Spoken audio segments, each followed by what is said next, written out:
হচ্ছে এখানে? এই এখানে কি করছে এসব? জানি ভাই।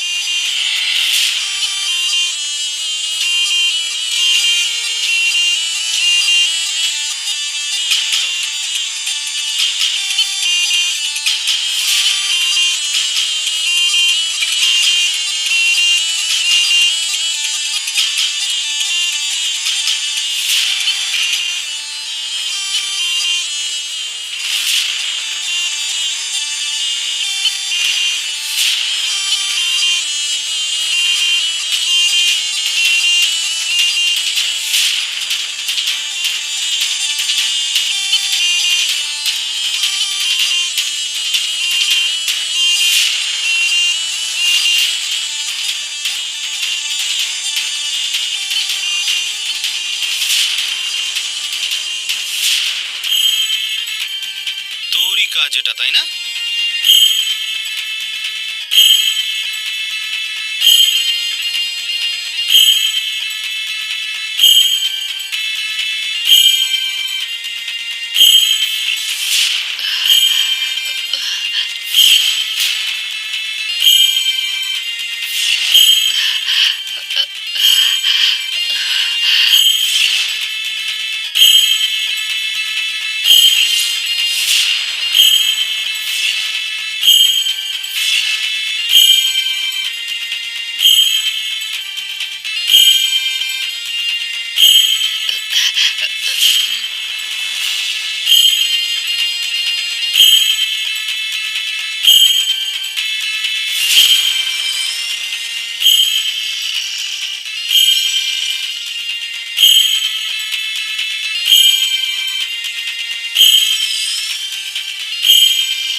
আরে আমি তো ম্যাজিক করে একটা প্লাস্টিকের পাইপকে সাপ বানিয়ে দিয়েছিলাম, কিন্তু এতগুলো সাপ কোথা থেকে চলে এলো?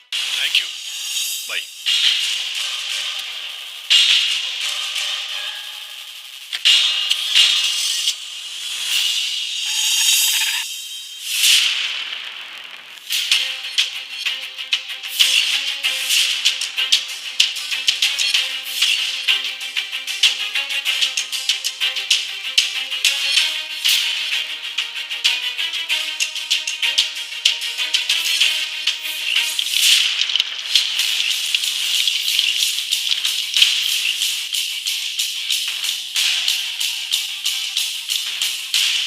কোনো সন্দেহই নেই, এ তো সেই মেয়েটাই।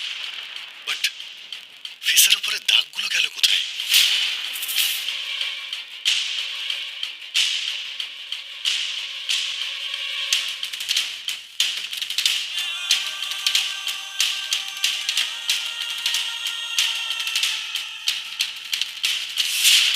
How is this possible?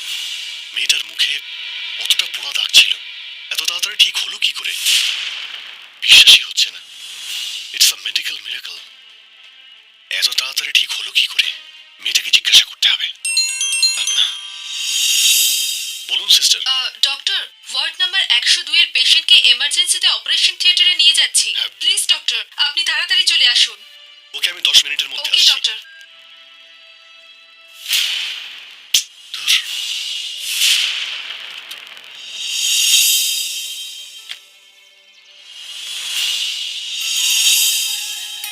কোথায় গেল? এই প্রণব, হে হাই। তোকেই আমি খুঁজছিলাম। দেখ, প্র্যাকটিস কেমন চলছে সেটা জানার জন্য। তোকে দেখে why aren't you interested in sports? Actually I am not. I know, শুধু বিয়ার আর পার্টি, এই তো। হে কাম অন নীলি, আরে সেদিন তো ফার্স্ট টাইম আমি বাড়িতে বিয়ার খেলাম। ও ওইটা এলবোর্ড। ওসব ছাড়, প্র্যাকটিস কেমন হচ্ছে তোর? চলছে। জননীর প্র্যাকটিস কেমন চলছে? জননী তো মনে হয় প্র্যাকটিস করছে। বাট অ্যাজ অলওয়েজ আমিই জিতবো। আমি তোদের সবার মতন নয়, ছোটবেলা থেকেই অ্যাথলেটিক্স ট্রেনিং নিয়েছি।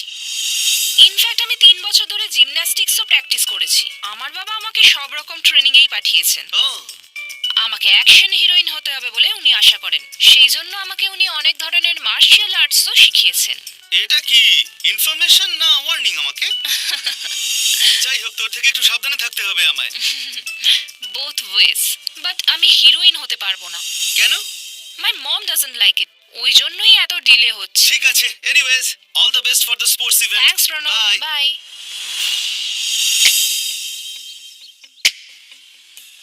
জননী, শর্মা ম্যাডাম তোকে ডাকছেন, তাড়াতাড়ি গ্রাউন্ডের কাছে চলে যা। তোমরা যাও, আমি আসছি। ঠিক আছে জননী।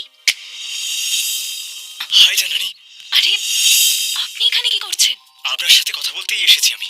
আপনার বাড়িতে কথা বলতে গেলে তো আপনার দিদি দেবসেনা অ্যালাউ করবে না, সেই জন্য কথা বলতে আমি কলেজে চলে এলাম। কিন্তু আপনি আমায় দেখে এত অপ্রস্তুত হয়ে পড়লেন কেন?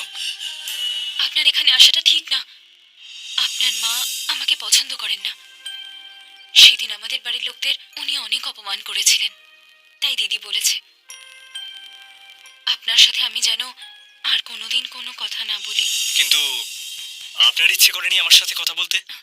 নিশ্চয়ই ইচ্ছে করে।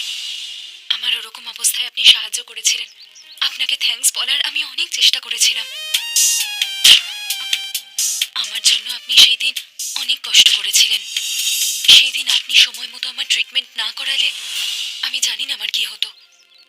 আর সেই জন্য আপনাকে ধন্যবাদ দেওয়ার জন্য আমি ছটফট করছিলাম। ব্যাস এইটুকু? এছাড়া আপনি আর আমার সাথে কিচ্ছু শেয়ার করতে চান না? আহ,